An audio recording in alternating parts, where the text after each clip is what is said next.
Select account.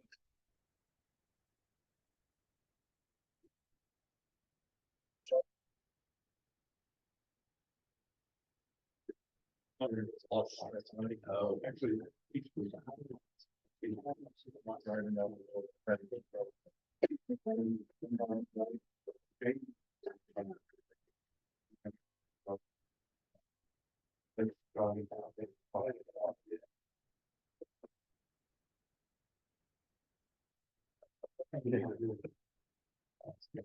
Okay, it's 7:30. I guess we'll bring this meeting to order.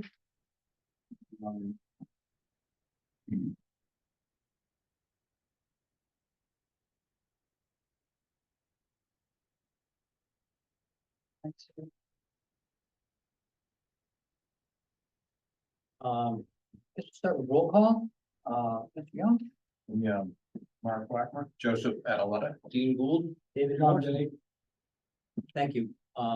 We don't have any participants online. So we have no alternates here, so we can't designate any. Yes. Yeah. Oh, you are. I'm sorry, Yeah, John. yeah, Yeah, you are. You'll be designated. That far away. We'll wait till he gets in here and then we'll do like. Say your name, Aaron. We just kind of did roll call. Aaron Farber. Yeah, thank you.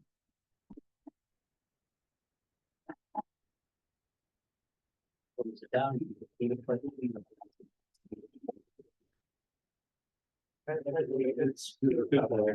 United States of America. To the republic for which it stands, one nation, under God, indivisible, with liberty and justice for all. Thank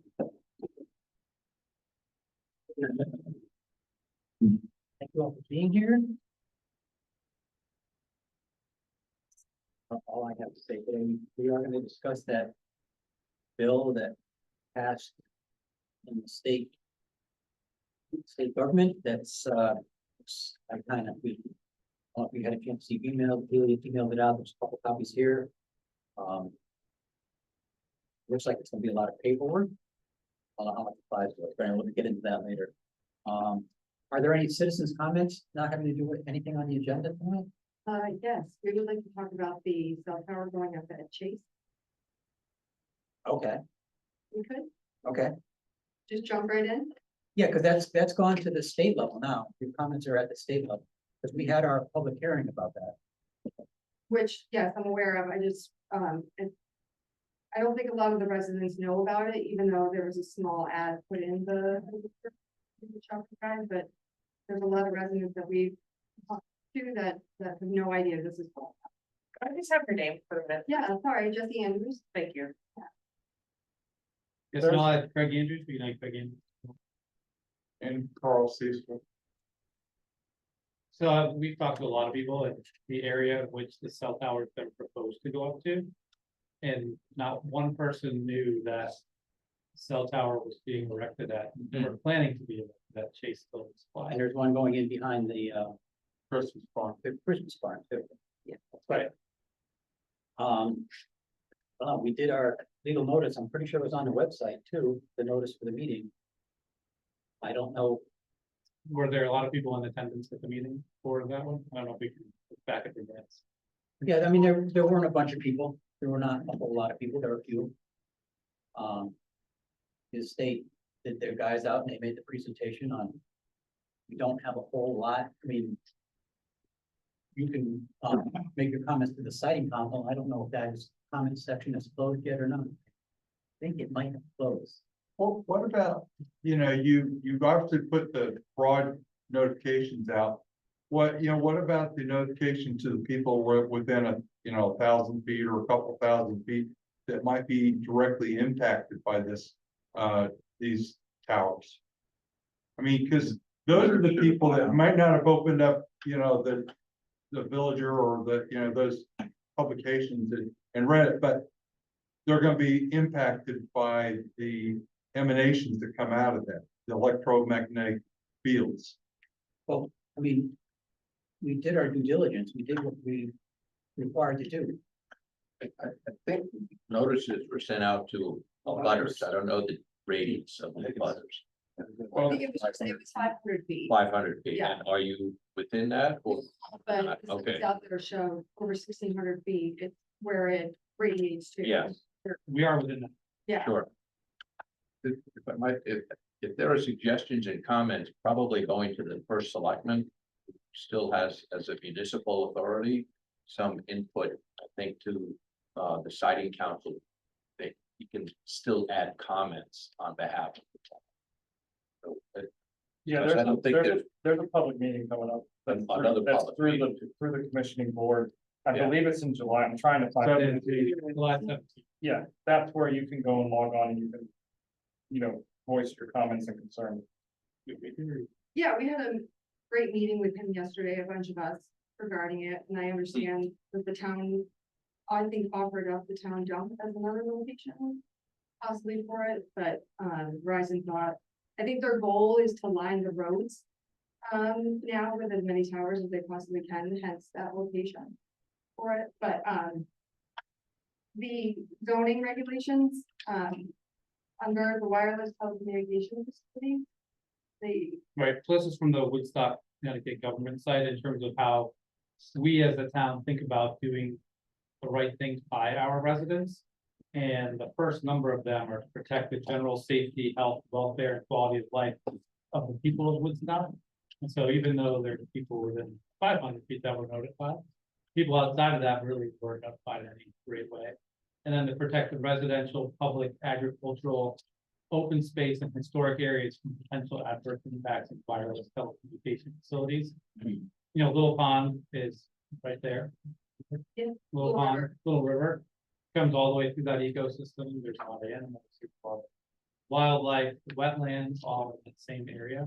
And so it'd be interesting to know, like, did we actually have someone go out into the wetlands and look at some of those things, or was it just a picture taken from up above from Verizon that said, okay, this seems like it's a decent spot? They actually had a picture of the location of where they were gonna put it.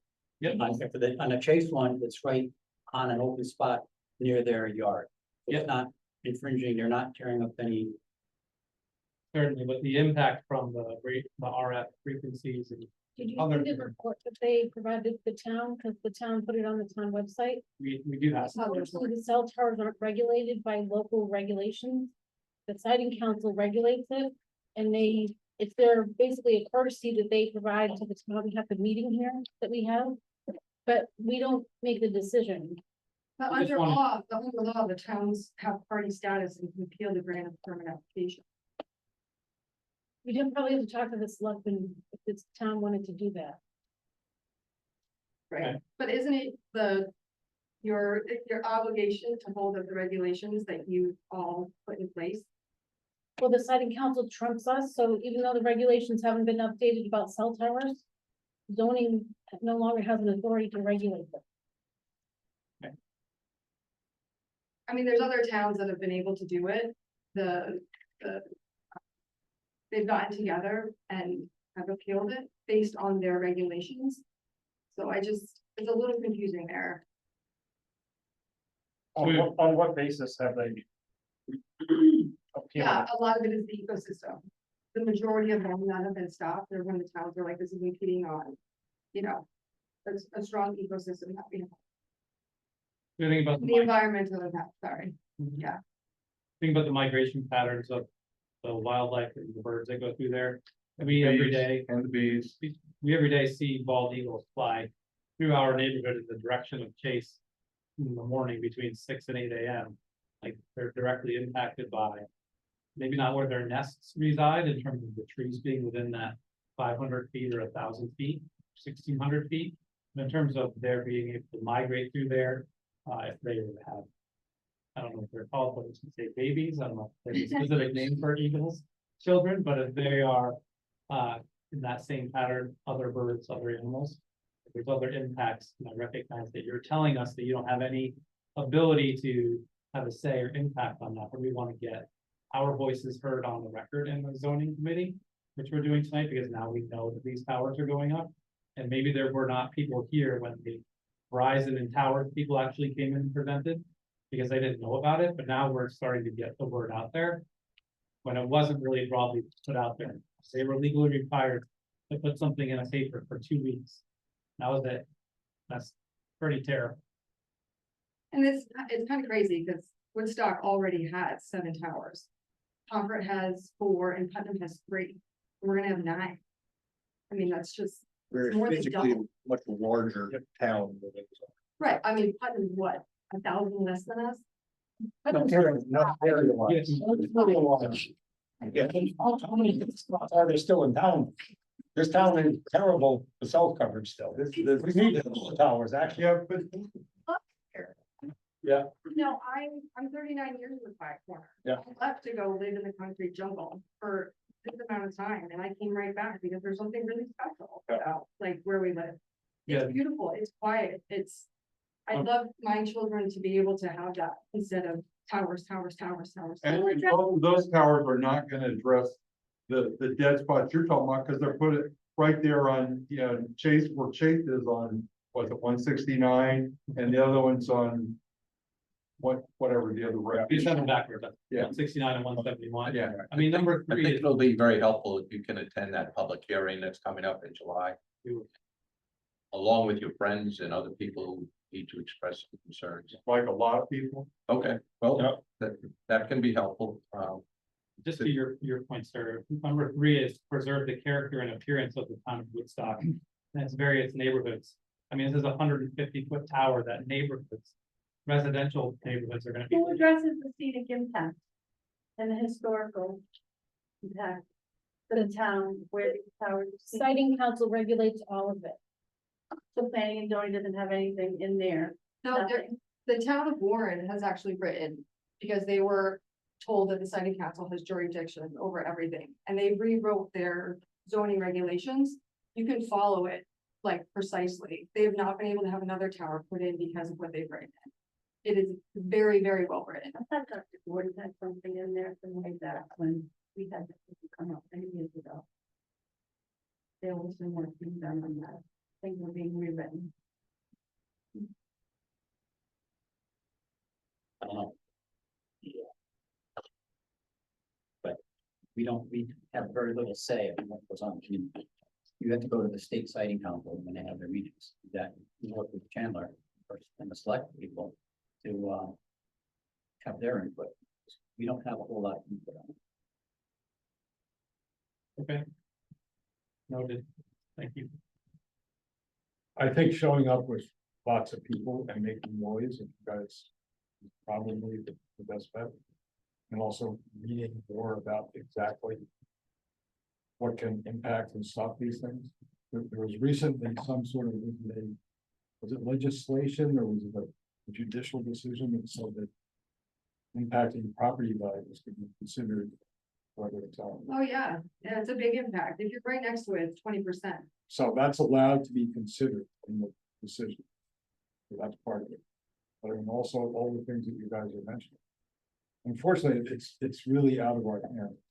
It's not a local thing. It's a statewide thing, and there's this big push that basically, since everyone's gotten rid of their landlines, to have them sell everything. And I wish there was something that There's fiber optics. we could do. No, I wish there was something Yeah. we could do to sort of fight this, but there is not any. I mean, in terms of whether we would enjoin a lawsuit or something, you have to talk to Shannon. Is there flexibility in maybe tightening up the regulations that we do have? So I'm not sure the regulations would have any force if it's not under our aegis. I think we'll find, if we can, find more details on what the property barn is. Amend whatever their bill of rights, whatever they. not bill of rights, They do that. regulations, yeah. How many years ago did Warren do that? 4 years ago? I'd be interested to hear about it, but unfortunately, I won't be the town planner after the end of the month, so you could bring it to share with the next something. Sure, absolutely. Thank you. Yeah. Appreciate you listening to me. It just wrote us unless you have something written into our regs that, you know, make them from certain things to be able to put these things up wherever they want. Susan, your name? I'm sorry, State your name for the record, please. Sharon, like, Okay, thanks. I was on the telecommunications task force many years ago. When Jeff was running. And we had issues then. So I don't know that much has been done since then, but I thought things were being added into the regs. So at least as far as scenic values go, and be an issue where we could preempt some of this stuff. At that time, we weren't able to bring up any health effects, you know, which was disconcerting. Being that there are so many, and now seems to be proven up quite a bit. But, you know, it's a concern of mine. So, I think. I just don't think we should let them run roughshod over our beautiful town, especially where kids are in daycares and, you know, that's a problem. And I understand the need for the technology and that people want the technology, but if we can be judicious and where it's allowed to be and not maybe be in sight where we have such a beautiful historic and special town, you know, that we should do that, make efforts to do that. That's the entrance into Woodstock. You know, everybody coming that way. It's, you know, you have 160,000 people coming to the Woodstock Fair. That's like one of our most scenic ways in here. It's gonna be just awful. It's an eyesore. It's just really impactful. Well, I understand and I appreciate Yeah. the concern, but I think we need to go to the state siting council when they have their meetings. And, work with the selectmen, see if they can have one. Was anyone here part of that hearing? We all attended it. It was Yeah. a planning and zoning meeting, but for their purpose. Did you view a recording of the meeting? You can watch it. Yeah, Okay. yeah. Yeah. I have some data if anybody wants from them. Happy to leave it. The Congress selectmen wrote a great letter opposing it. Yes, yeah, everybody can look at it. I think it speaks to how we all feel living in the quiet corner. To have it for me, that would be great.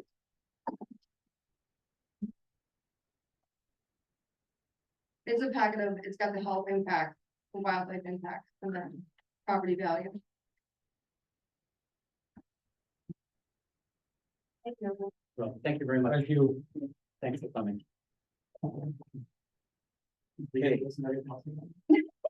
On to, meeting minutes from May 16th.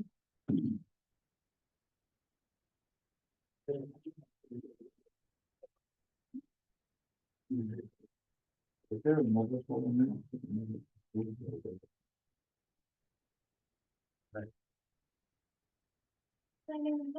Yes, there's none.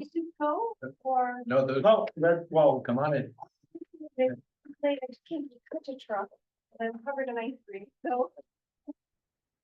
There's an agenda up here. Never been to one of these meetings before. Did you want to talk about anything that's not on the agenda? Did you want to talk about anything that wasn't on the agenda there, or you, I don't know what you're. So I'm here with Jesse, who just walked out. They were just talking about the cell phone. Yes, that's what I came here.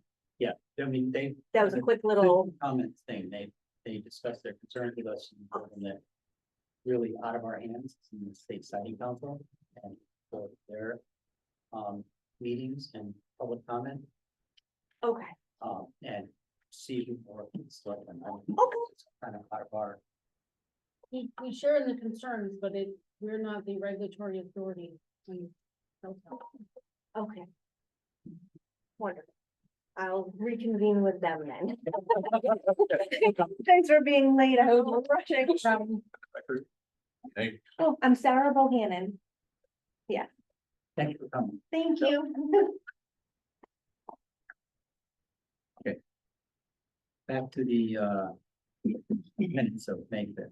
May 15th. We have a motion.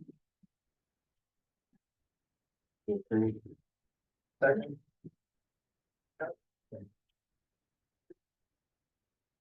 Any discussion?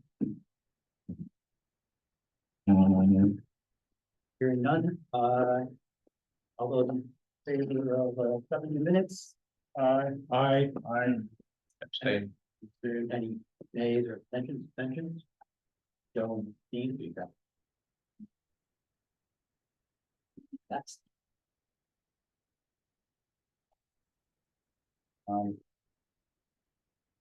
New business. Don't think we have. Any. Later.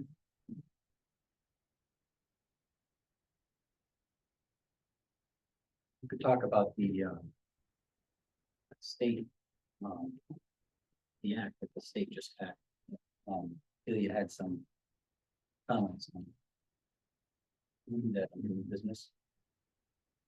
So unfortunately, it was only available today, so I emailed it out to you. If anybody wants a paper copy, we only have 2 tonight. But you could let us know, and someone in the land use office will make copies for you. So you need to email them and let them know if you want a paper copy. Because it's a lot of pages. Print it out yourself. a lot of pages. 91. I didn't realize that, and I started printing the thing. Oops. I heard the thing upstairs. I'm gonna do it at work. Now, it passed the House, but has it passed the Senate? I mean, real, okay, it's real legislation. Yeah. Okay, Lamont signed it already too? pretty extensive. That was pretty quick. It goes on, Effective October 1st. and it deals with some of the stuff that we wanna tackle, like the, multifamily housing. But it's a lot of it just doesn't fit rural Connecticut. You know, they talk about transportation hubs and you have a bus station with service every 60 minutes. And, you know, it's just like, Well, you were looking for something. So, John Piskowski is your next planner. I don't know if he's the person from that company that will be your planner. He's a legislative liaison to the Connecticut chapter of American Planning Association. So he should be well versed in this. He has strong opinions about it. So you could certainly ask him. The opening talks about the municipal housing authority, which I understand what that is, but I don't think we Woodstock even have has one. We do, because we have the New Roxbury. New Roxbury House. We have a committee or something in Woodstock. But it's really managed by the Putnam Housing Authority, and they manage the housing, the senior housing and affordable housing for many towns. I think 300 and something units in total for a handful of towns. And so they're gonna be required to provide a report, I believe, every year about how many units they manage and all sorts of details. Yeah, I was just like, I was hoping that it wasn't gonna fall on us. That Okay. particular thing will fall under. Yes. But I think as we look into our regulations on multifamily housing, we're gonna have to pay close attention to this bill. It'd be almost like we need to do, we can't get it done before October 1st, so. So there's a requirement for any lot that's zoned commercial or commercial use. It has to have as of right development for middle housing. You don't have a commercial zone.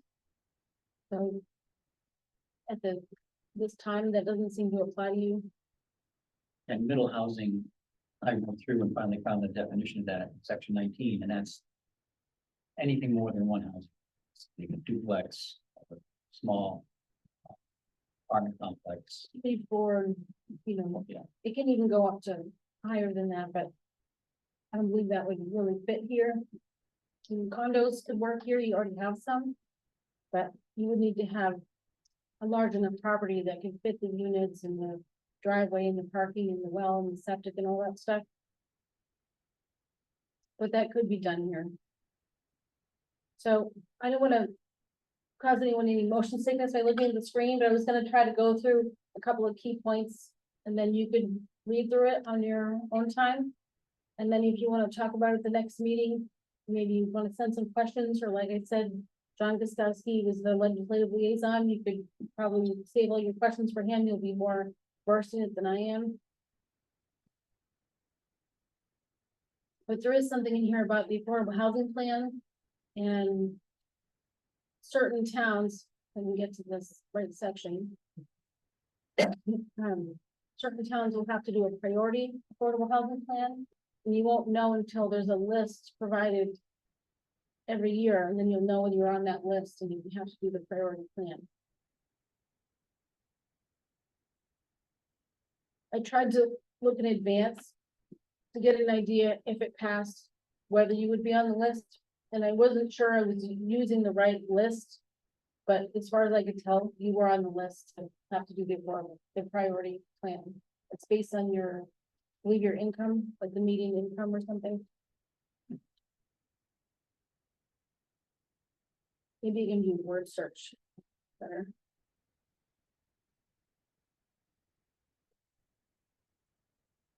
Wasn't part of this like we had to build X amount of housing You units? don't, I don't believe you have to build for them, you have to create the opportunity for them to be built, which I think means creating the zoning that allows for them. I don't think it means the town has to spend the money and buy the land, and the materials and actually make them, construct them.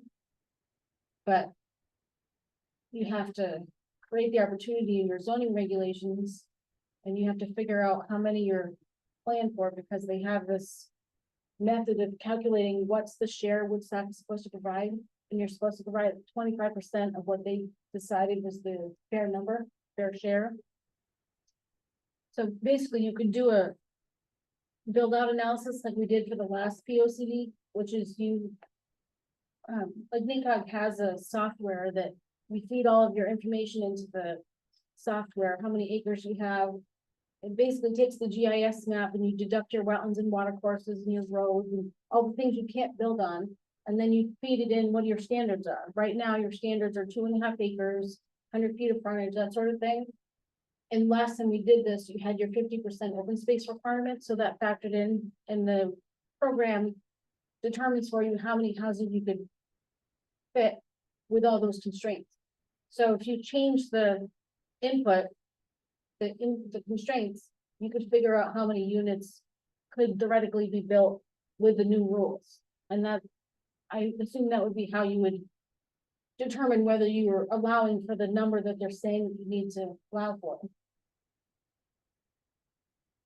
Now, if you allow for it and the builders and developers don't come through and do it, I don't think you can be accused of failing to provide the opportunity, because when I asked John Gustowski this on the planner's listserv, he was rather unprofessional in my opinion in his response to me about how he didn't really want to answer my questions. He just said I should read the bill, but I thought that it said you had to meet it.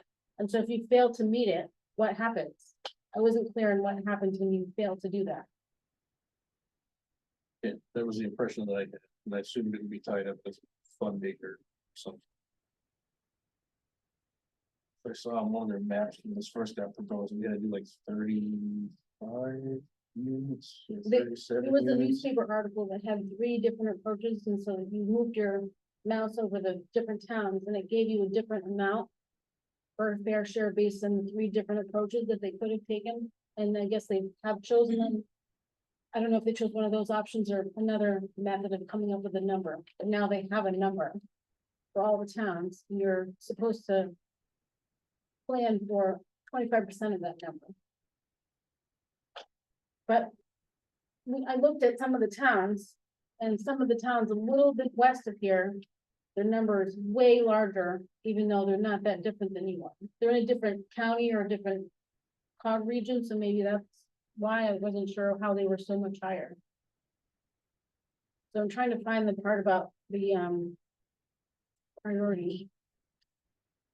Did you underline these sections, do you? No, this is what This you is get how from it the came. state statute. It shows you the new language.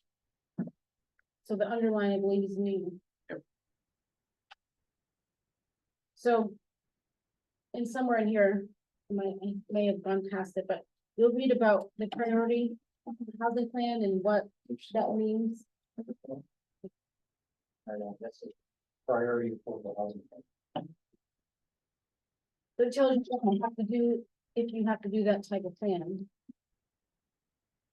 Yeah, you saw the definition, but then it goes on to talk about. First, do you want this copy? Well, there's two hard copies. Yep.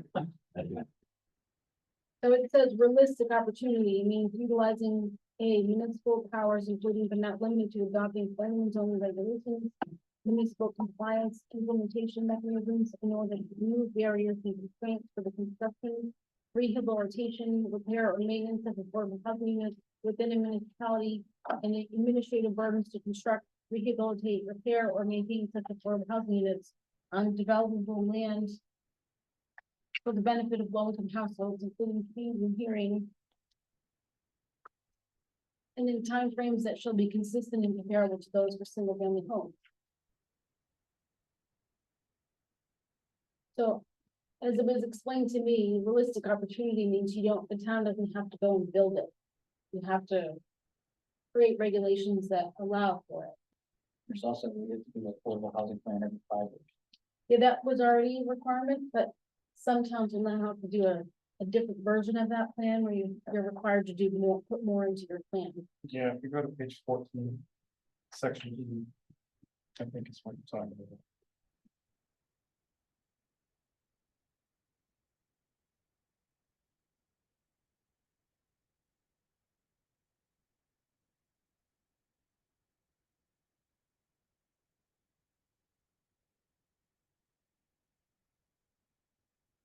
And if you do the priority plan, apparently there's many new requirements. Like, I think they actually get reviewed. I'm not sure if they have to be approved or not. Like, I don't know what happens if they don't get approved, if you get demerits or if they send it back to you, you have to redo it. I'm not quite sure.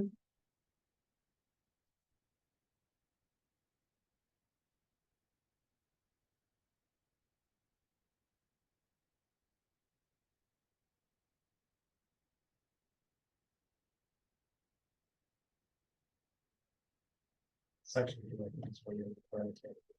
Right, so it says in addition to the affordable housing plan required pursuant to the subsection, any municipality identified by the secretary to be in the highest 80% of adjusted equalized net grand list per capita as of the fiscal year prior to the date the municipality's affordable housing plan is due pursuant to subdivision 2 shall prepare a priority affordable housing plan. So according to the list, which I wasn't convinced was the right list, but it was the only thing I could find online that had to do with priority. I'm sorry, what did it say? It's adjusted equalized net grand list. And I'm pretty sure Woodstock was on that list. So unless I was looking at the wrong list. So here's the things that have to be in that special plan.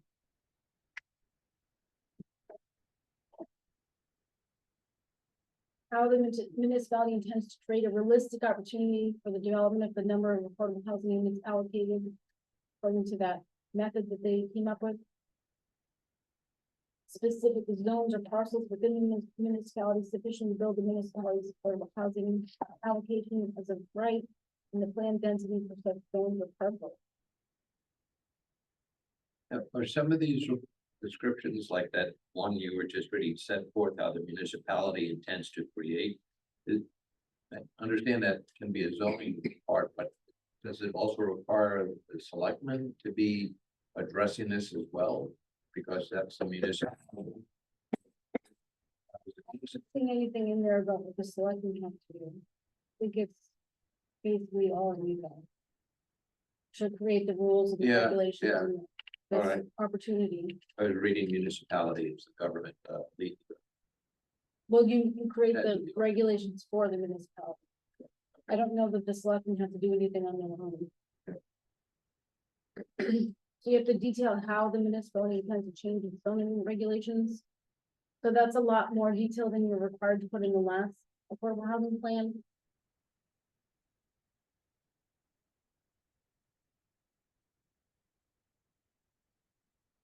So how you're gonna change the zoning, how you're gonna utilize compliance implementation mechanisms in order to allow for the development of a number of housing units allocated to the municipality pursuant to the affordable housing allocation. provide for the creation of a sufficient supply of the different types of affordable housing units required for meeting the 25% of that number. Not less than 50% of the units are family units. Not less than 25% are rental units. So what's the definition of family? I'm sure if you go to the definitions, there should be something in there. It probably has to do with being more than one bedroom. So Delia, when you and I met several months ago and we discussed this issue, you had very definite ideas about things in our zoning regs that could be changed that would allow for development of places like Cornfield Point and Woodstock Meadows. Are you able to identify those for us and send them around to us to guide us in the future, having to deal with this? In the next couple of weeks, Yeah, well, just, I mean, if I'm trying to finish the POCD, then I might not be able to, but if you don't mind that I don't finish, because I know I won't be able to finish it, I could work on that, and then I could just give what I've written. And I'll give you all a copy of it, but I'll have to hand it over to the new planner. just a list of things that zoning regs that have impeded Next. affordable housing being built along the lines of places that are successful. I mean, I consider Cornfield Point and Woodstock Meadows to be sort of a solution to this problem. Now, maybe I'm wrong, but that's kind of what it looks like to me. Yeah, but that's not affordable. Those are expensive. Yeah. And I know they're expensive, That's, but that would allow for a development that would not be unsightly and, basically be a high rise or some jazz like. But I don't think we've satisfied these requirements. I mean, you'll have to check it out. I mean, that would be great. So if somebody does that, they would have. to The only thing I can see that's gonna satisfy these requirements is to allow for, like trailer parks to come back. So if people can afford a $60,000, $80,000 trailer or something like that, but you open it up so the builders can go back and start putting in Cornfield Points. We're just gonna get, people that are, $200,000 homes, it's crazy. It'd be like that kid who wanted to do that with the sex house. I mean, I don't know as constitutionally, we can say, yes, you could build it, but it's gotta be cheap. You just can't do it that way. Or they will get big money and they'll have to build it. So you Certain don't, percentage of them will have to be affordable. So our towns, and I don't know about current legislation, but prior to, so think about a few years ago, there are towns in Connecticut that had subdivision regulations that would give out a bonus lot if you did something. Some of those things that you did to get the bonus was that you included affordable housing, maybe included some green things, the energy efficient or environmentally sensitive things or whatever. But that's going to happen in places that are a lot more developed, because then when you can get a lot higher number of units, you're making more money. So it's not such a hit when you have to provide the affordable units, and they could probably get some assistance from some state funding or federal funding to help pay for the cost of the affordable units to keep the cost down. When was the last time we had a subdivision? We had one recently for 5 lots. If you looked at that chart that I provided you with over the number of years, it showed how many subdivisions and how many lots were created. We have not had a large subdivision. When I started, we had Appling Hill. That's like the largest one that was here since I was a part of. Senexit Village was approved before I came here, but it was not done when I started working here. So that one's pretty large, but we haven't had large subdivisions. So even if you have words in your regulations right now about affordable housing, they just don't make any sense. So they never made sense to begin with, in my opinion, but even before you changed your 50%, they've had other problems because they were put in when you had your 50% for your open space, for your minimum open space requirement. And so theoretically, you could get a bonus lot, except your open space wasn't going to get smaller than 50%. Your roads weren't going to evaporate. Your lots weren't going to get smaller. How are you going to wedge in an extra house? It never made any sense. So if you have to give something up to get the affordable housing, I don't know where you would give. And you don't have 50% anymore, which I think is a good idea, because now a lot of your subdivisions that were created under that weren't selling. Had lots that were being created that people didn't wanna buy. So maybe they didn't wanna buy them because of the part of town they were in, or whatever, could be the developer, could be a number of different reasons, but maybe they didn't wanna buy them because people don't move to Woodstock to buy a tiny lot. People come in here all the time telling us they came here because they like the country and the quiet and the nature and all that stuff. Some people, if they're moving maybe from New York City, or they lived in a very congested area, maybe they would think 3/4 of an acre lot would be very spacious and it's next to open space and that's preferable to a lot of people.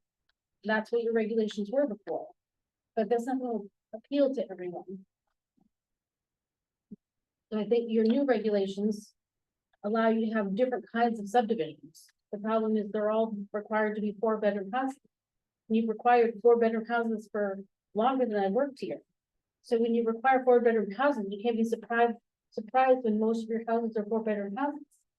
But now we have a lot of people who maybe they can't afford a 4-bedroom house, or if they're older and they need to downsize, or they'd like to stay in town, but they can't afford that house, or they can't afford the maintenance on it or whatever, they have no options. So if they had an option, they moved into the new unit, their house becomes available. There's no flow because you have so few options. But I think that housing guidelines that I wrote, that I sent out a long time ago, I think there's a lot of options in there, and those are the kind of things that I'm gonna include in the list of what I think you can do. First of all, throw out your multifamily housing reg that you have right now and start over from something that would make sense. With the process that I recommended on how you do an amendment, instead of just cutting and pasting from other towns, figure out what you want, what would work here.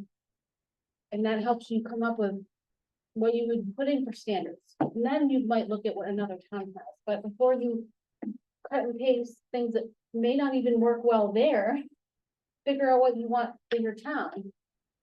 But you might start with what's already working here. You have a lot of multifamily housing, maybe not a ton, but you have quite a bit. And in all the years I've been here, I haven't heard of any problems with them. Now, I'm not the building official, so maybe the building official has heard of, some sort of problems that I wasn't aware of as a zoning enforcement officer. But you have, and I try to include all of them in your affordable housing plan. So if you go back and look at that, you'll see all the different kinds of condos and multifamily, from duplexes, 3 and 4 families that you already have. And it's not gonna be huge impact, I don't think, if you allowed for 2, 3, and 4 families now, because it's not like you're gonna have a stampede where people running in to flood your development application process with all of these houses. But you also have a lot of large homes, if you allow them to be converted to a 2-family, like you're already allowed them to have an accessory apartment, either within the building or on the property somewhere, attached, or converting an existing outbuilding or something like that. But you could allow for the large house to be converted to a 2-family instead of a 1-family. And then you don't have much of a impact on the roads and all the other things you hear people complaining about. And then it might be a way to save a beautiful, large old home that otherwise may fall to ruins, because how many families can afford a really huge house these days? But allowing it to be divided into a 2 or 3 family now provides the homeowner some income to help them maintain the building. Maybe their kids live there, maybe they're, multi-generations, but maybe they don't have their own housing unit, or they just rent it out to someone that's not related to them, but that it helps them, for their living expenses, taxes, all the stuff.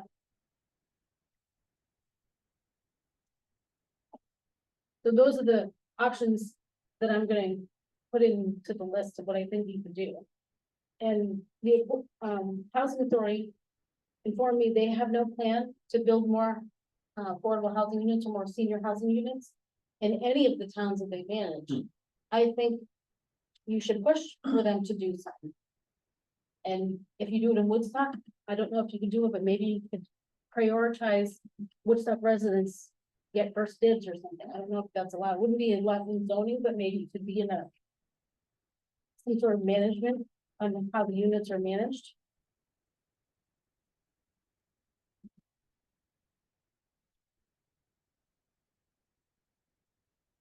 When were the Foxbury, when was that built?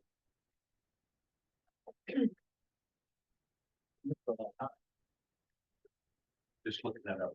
Delia's. No. Cause I mean. Town could certainly use another facility. I was a little. Basically dumbfounded that the housing authority has no plans, like they always have a waiting list. And I thought the waiting list was just for Woodstock, so it doesn't sound quite as bad when it's the waiting list for all their units they manage. I thought it was 30-something people or whatever the list is. I thought it was just to get into the Woodstock unit. I guess it's the waiting list for all of their units. But still, they always have quite a list. And if they're never gonna build any more, but we have more and more people who are gonna be retiring, they're gonna be on fixed incomes, you're gonna have more people who are gonna have something. And you know. You're right, okay. So 35 years ago. But not building any more in 35 years, when there's always a waiting list, that seems unrealistic. So the economics of this, we don't think if you built a bunch of these, 1, 2, maybe 3-bedroom apartment complexes, the price would come down. I mean, like, it just seems to me that one of the reasons that the price is so high is that there's scarcity. So people are competing. So if people could be encouraged to build here, those kinds of places, presumably the price would come down. I mean, I don't understand the development aspects of this and how it feeds into how we make it easier for developers. Well, we have to make the regulations so they can actually do it. Right, well, that's what, Then. From what I can see, like the larger municipalities, developers come in and.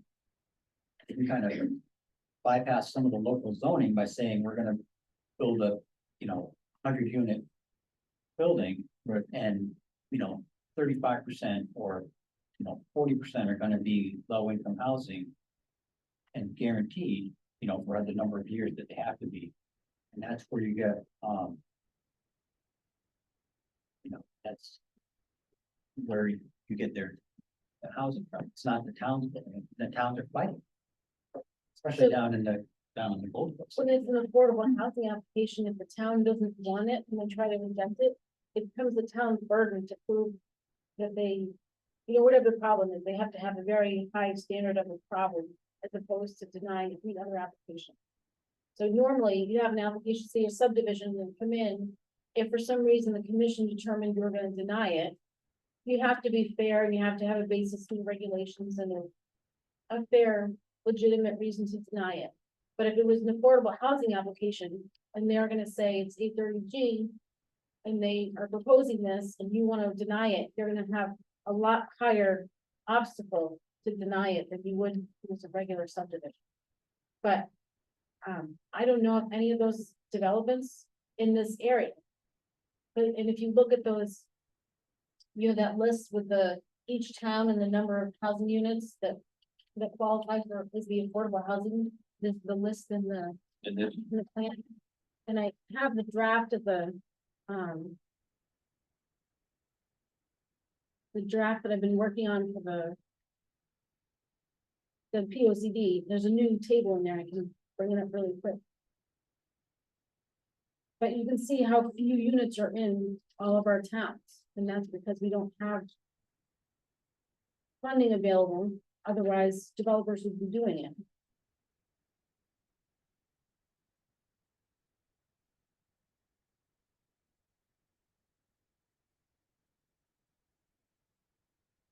do you think that we would not have a problem at this point if we had more carefully drawn zoning regs? What do you mean by problem? With affordable housing, with I think- small unit I think if you affordable housing for people who are getting older. diverse housing options, you're gonna have more attainable housing. because with more options, they'll come in different sizes and different price points. Now, how many of those are gonna count as the affordable housing? I don't know. Because there's very few that counts for that, and I don't think it's fair. We're always gonna be at odds with what the state's mandating. Because we just don't have, we put something in the town can build themselves. We have to create a position where a developer can come in and maybe put some in, but I don't. Well, there are a lot of small towns. Yeah. So what are other places? They're not, that's why it's a problem. That's why the law had to. I mean, look at all of Litchfield is basically. Yeah. That's why this was drafted, because the cities are fed up with having to carry the burden.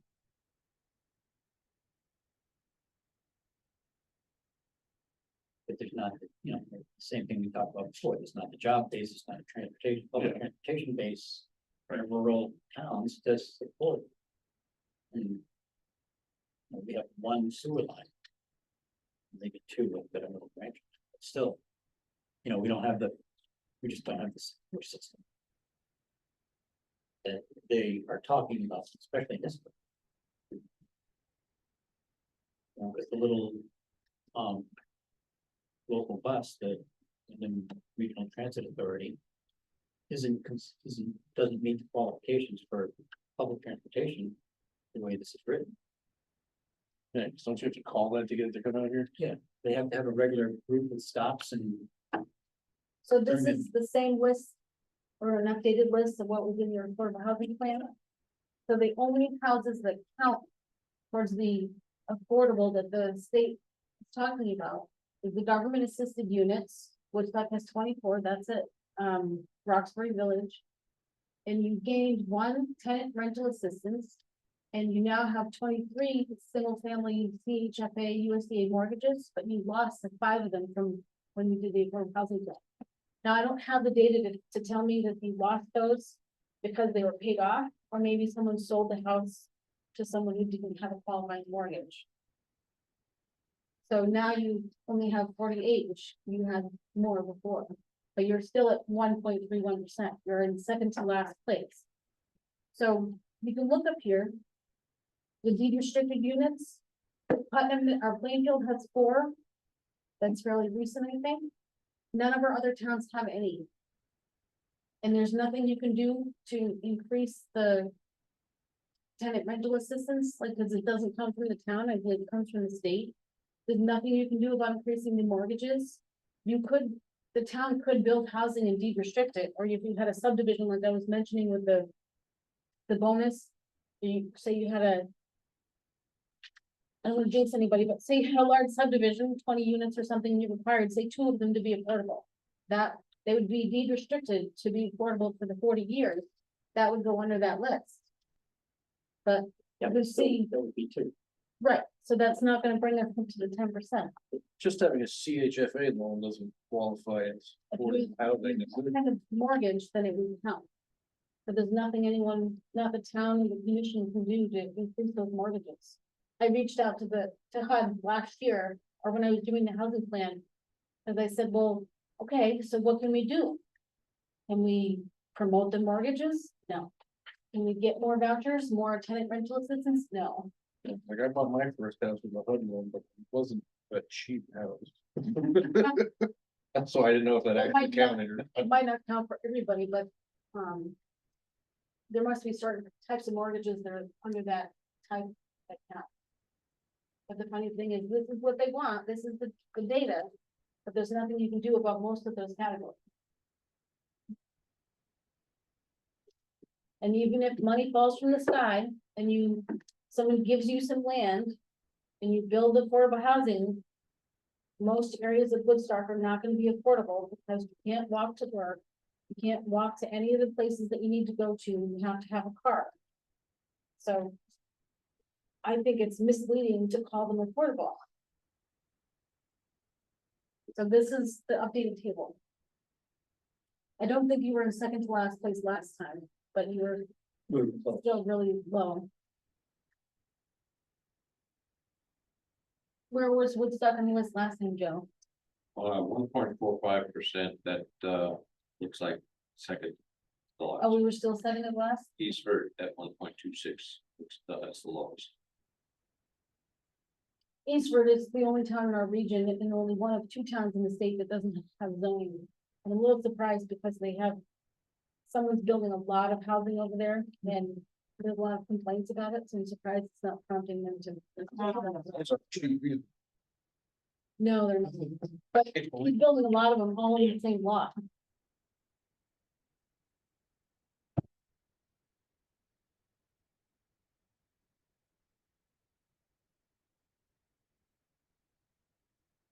We certainly have our work cut out for us.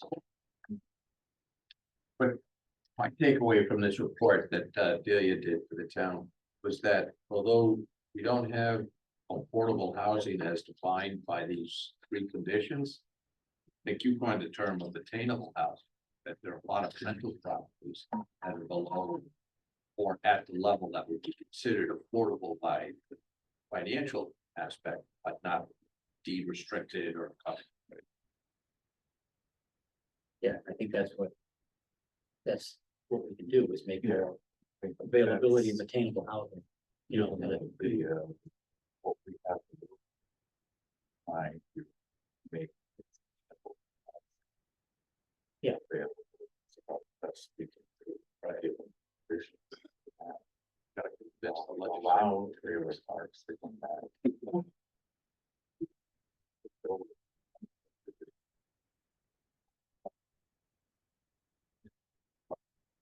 Certainly, it's gotta be restrictions and. A lot of that stuff has changed so much. Since.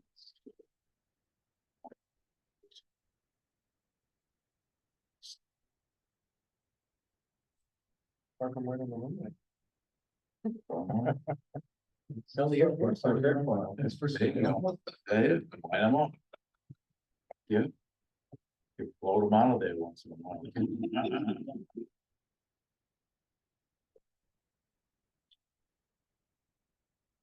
We don't have $1 million hanging out, just buy an airport. Build some housing on. I've met with 2 different people who were thinking of buying it, and at least one of them wanted to put housing on it. He didn't want to get rid of the airport. He wanted to be called the workforce housing. He wanted to have housing on part of it. But he hasn't come back. Is there enough space to do that? There is quite a large property, but I don't know what the state has for rules and how far it should be from a one runway or whatever. Yeah. It's kind of like an L shape, I believe, and I think he wanted to put the housing on the chunk of land that's closer, but not that close, like I explained about. There's a lot of interest in town to have screening and that sort of thing. When someone called me a few years ago about it, and I thought he meant a different person who was gonna put the road to get to the houses across the runway, and he was like, that sounds like a terrible idea. You have to call the state, because I'm sure they have rules about things like that, and he never got me back either.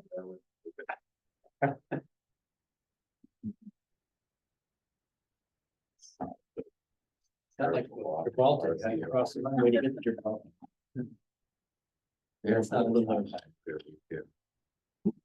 So if we're talking about the P O C D, it's a little out of order from the agenda, so I don't know if we want Well, to we go back can- to that, or. Well, yeah, but it's, there's no, that's, we're discussing our new business, now we can go, there's no old business, we'll go to the POCD update. Don't forget to review the home occupation. Yeah, that's what come next. Following the order. POCD updates. Yeah, Joseph is here. I'm not sure with this formation of that POCD committee, maybe you know, are you the chair of that committee? There isn't really a chair, but sure. Okay. My question is, who is in charge of the POCD? That committee, or are they just doing input, or what? No, the goal of the committee was to make recommendations to the writer to be considered. So I don't think that they're in charge of like approving it or anything. As far as I know, they don't have any of those powers. It was just getting collective people to make sure that all of, you know, the issues from all of the areas were considered to be included. Okay. Where are you guys with that?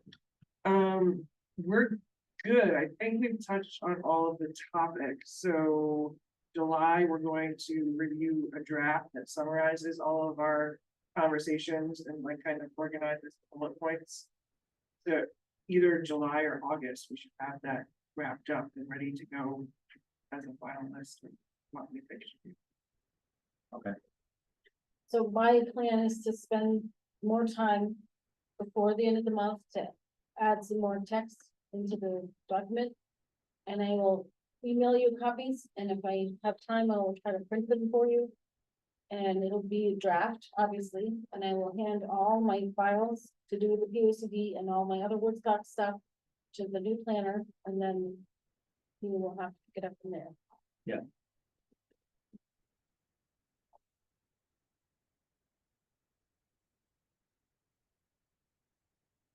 So that sounds like you're recommending right on that time.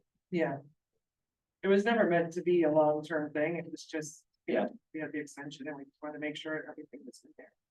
So like, the Conservation Commission is working on rewriting the conservation plan in a shorter draft to be included in the plan of conservation development, which makes sense because right now there are two different plans in the sort of concept. And then like in the wetlands has a lot of more detailed things that they are concerned about. And Are they giving me more stuff? Cause I have what they already gave me, and I tried to put all of that in there. in the draft. I think if you get anything additional, it'll just be rewritten of the same stuff.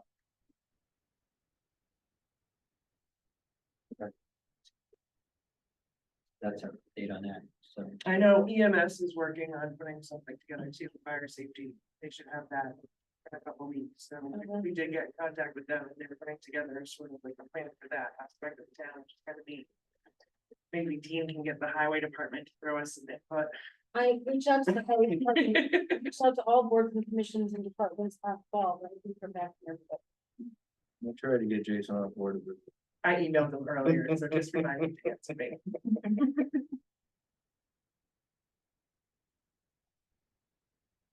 Giving him crap for all the stuff that's on it, that the highway department's supposed to do, we haven't done yet.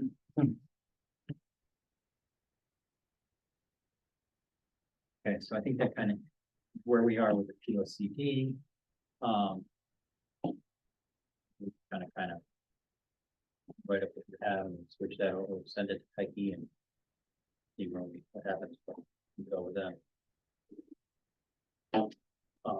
That brings us to home occupations. We have a home occupation to review. Looks like just the home office for remote control cars and buttons. Why is the owner's name the topic and the owner's name the bottom? They might be renting the property as long as the property owner gives permission, because the home occupation just has to be run by the resident. It doesn't mean it has to be run by the owner of the property. Says he. Yeah, that's kind of, I am the owner and reside at the residence in which the home occupation will take place. So maybe it's his daughter, would be wife, can change her name. No. But it's her business. He lives and owns the home. Or he lives and resides. To share the house and not have. Maybe they're married or not married, but she has to change her name. As you Yeah. said. Or could be. Someone who rents the whole property, or. Maybe his daughter. Or sister. One of those names, not saying other one. Yeah, maybe property owner and business owner. We used to have a different form, but then one of your zoning officers wanted to change it to this. If you'd like changes, you can bring that up at the next zoning officer. I found it interesting to see it, how a different business is operating in our internet society. Just buying and selling, I guess, radio controlled cars and toys out of his house. All via the internet. Need to see more of these things.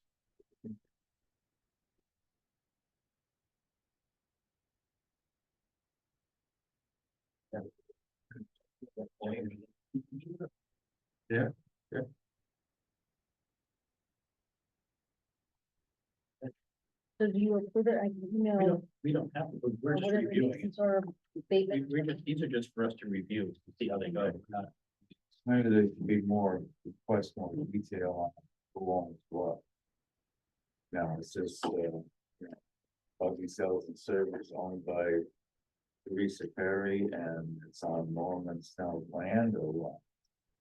Almost maybe the other way, right, property location up top and the owner's name.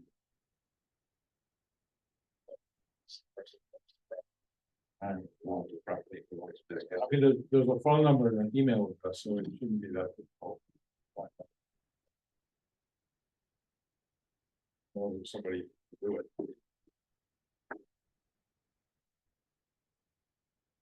I'll volunteer. That could have been just confused. It's an online sales, really. You know, Doesn't I matter who assume owns that it. we would get a lot more detail. Yeah, but these aren't for us to vote on. Okay. These are just, because we had you been recalling. I mean, I agree. Before, so we changed the form, we just wanted Dan to. Yeah. To just bring, so we could see how What they're kind of going, business- if we needed to make any changes. to the form. I completely agree with Tim. I mean, basically, is this a place where UPS is gonna be dumping piles of these cars? Or is it simply, is the guy just doing a computer? Where's the warehouse? Teresa is the owner. Of the property? Yeah. He's the owner of the property, but who's Norman's shell? No idea. And when you're looking at the town assessor's website, I'll put that in my, He's the only owner of this. Well, I guess as a review, I have questions. Yes. Okay, well, I mean, that's it, that's why we. You know, so, you know. I would like to see more clarification, you know, like you say. Is there gonna be, you know, So that might not be the need more clarification, maybe they just need to pay more attention when the zoning official is filling it out. right? Something Yeah, check when they go to. Yeah, they should, fix that. I mean, that's not that we need. Pretty clear. and there's everything online, what happens if one of these things doesn't work, and then owner, or the new owner, if it shows up at the. Office and says, thing don't work, you know, now you gotta file it on the court. Yeah, but I mean, that's way beyond what this is. But the other, just as a, if we're looking at how this is worded and what's on, where it says, what is the percent of the finished floor area? And we're given so many square feet. Yeah, and that's. We don't also- know if it's a 1,000,000 square foot house, or is it only 150 square foot house and we're using 120 square feet? That's just, I 2,200. mean, that's not the form's fault, that's the Right. person, yes, I mean, that's the zoning officer not saying that's not really what we're looking for. Right. They could go on visit and pay appraisal and find out the square footage and say, okay, Yeah. now this is what. It's 120 square feet, you have a 3,000 square foot house, so it's, 12% or. Yep. 5% or whatever. Just that's my point. That was the question was, what was the percentage? Yeah, so I mean, Not what- how many that, square that's feet just you makes, that's just the person that's doing this, not Yep. paying attention. And that's the same thing for the question at the bottom. So, I mean, I don't think anybody is intentionally trying to. Person filling out the form, I don't know. That's where maybe we can ask Dan if he's here on, next meeting. Yeah. What's going on? Speaking of that, 224 cell service, I couldn't pull it. We have a meeting on the 19th. No, it's Juneteenth, or he was moved Yeah, to 26th.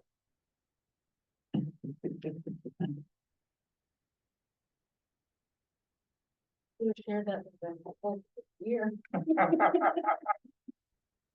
Didn't wanna get into. No. No. Okay. Yeah. That would have been a real candidate when it come, I didn't. I thought it was pretty quiet at that meeting. Hmm? I think I mentioned you guys were getting off easy, because we've had meetings where cell towers were filled, the room was full, and people were shouting. So, seeing no more citizens for citizens' comments, I don't have any communications. Move for number 11. Second, all in favor? Abstention, no.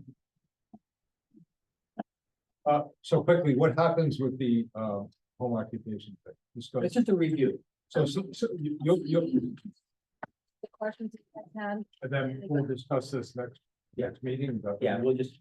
Fine. So if you can address whatever the issues were, like confirm that Teresa is the owner. So basically, Dan's just gonna and then approve it. Yeah. Well, he's already approved it, I think. We don't have to, he can Right. approve it without our review. We were just wanted. He's been taking the courtesy of, I think, bringing it to us before he Yeah. officially approved it. But that wasn't the intent. Well, that was our request, Before the approval? Just hope. Yeah. We're Yes. gonna have. so that if there was an interpretation, Okay. at least the commission could weigh in on the. So what happens if we don't like it, we don't want it? We have final No. say or not? Is that- Well, if it complies with the regulations, We can't deny it. approval. But we need to make sure it applies.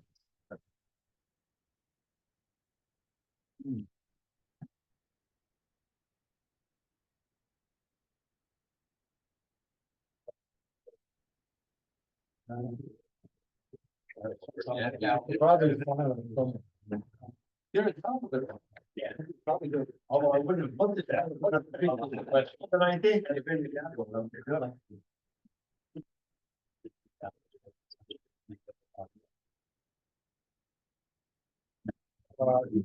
But there's probably even literature approved.